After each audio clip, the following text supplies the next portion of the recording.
Ang Kabataan Express ay hatid sa inyo ng UNICEF. Maraming dayuhan ang namamangha sa jeepney bukod sa dahilang dito lang sa Pilipinas ito makikita, nakaaaliw rin ang iba't ibang disenyo nito. Patunay lang ng pagkamalikhain ng mga Pilipino. Pero hindi lang ang jeepney ang kakaiba. Sa ulit ng Cebu Bureau, isang pampasanang sasakyan na hinibida nila. Ang tawag nila rito ay habal-habal. Panoorin natin ito.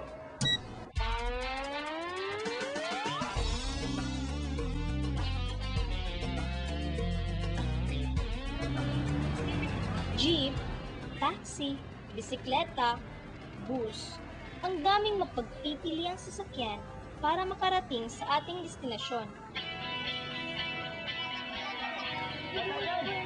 Sa iba't ibang parte ng Visayas at Mindanao, meron pang isang uri ng sasakyan na popular sa mga kabundukan at sa mga liblib na lugar.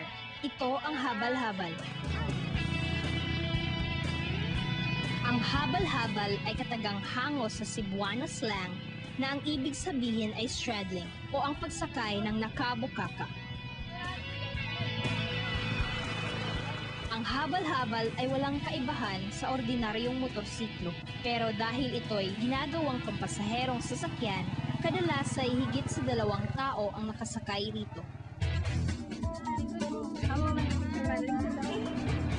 Ang pamamasada na gamit ang habal-habal ay ang pangunahing pinagkakakitaan o di kaya'y sideline ng maraming kalalakihan dito sa Cebu City. Maging mga kabataan ay namamasada rin, gamit ang mga motorsiklong inarkila sa halagang 200 hanggang 300 kada araw. Kaya out sa trabaho na, wala si komedya, drive ko ano yung habal-habal. Sa layan ba kayo gusto mo kayong trabaho na mo? Hinay kayong trabaho. Pinay, nakatuig ganit eh. Mga kuhaan pa ko eh, mga dugay-dugay na eh. 6 siguro. Magbiyahe mo, bisa buwan. Oo. Oo, mga ganahan na mo. Kaya hindi may magbiyahe din sa palto. Kung ganahan mo magbiyahe buwan. Dagang kita sa iyo. Pilay may edad nag-start ka o ka ng drive aning habal-habal? 14. 14. Nag-eskwela ka kuya? Wala na. Pilay may edad ni hunong ka og eskwela? 13 euro. 13. Ano niyon daw mga eskwela? Ang drive ko habal-habal. Ang mga kwarta. Eskwela ay kwarta eh. Kahit sinong driver, maraming hinaharap na panganib sa daan.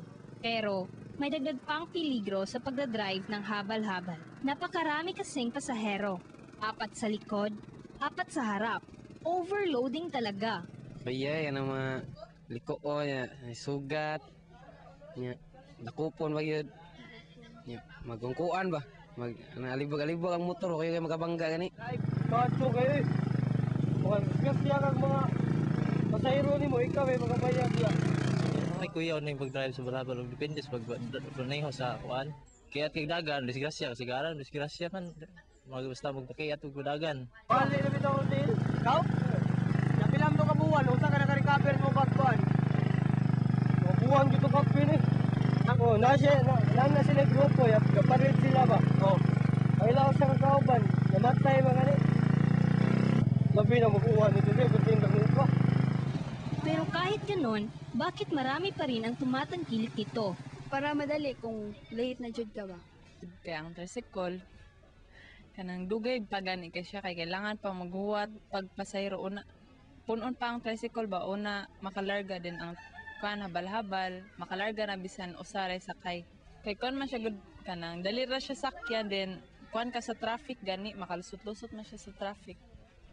Habal-habal sad kay mangita gyud siya way para dali siya maabot ba kay mangita mo siya laing pasahero. Ayon sa Land Transportation Office, dito sa aming rehiyon, ang lahat ng habal-habal ay di maaring gamiting pampasaherong sasakyan dahil ang mga ito ay nakarehestro bilang private MC o motorcycle at hindi pang public utility.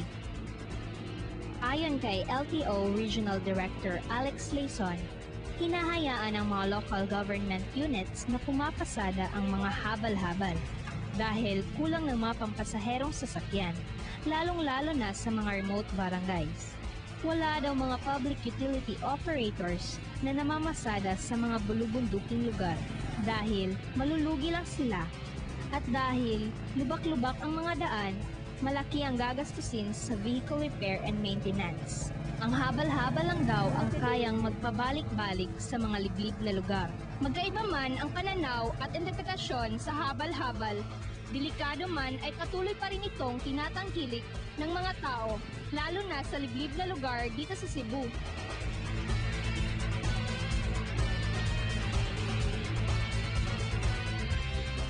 Ang Kabataan Express ay hatid sa inyo ng UNICEF.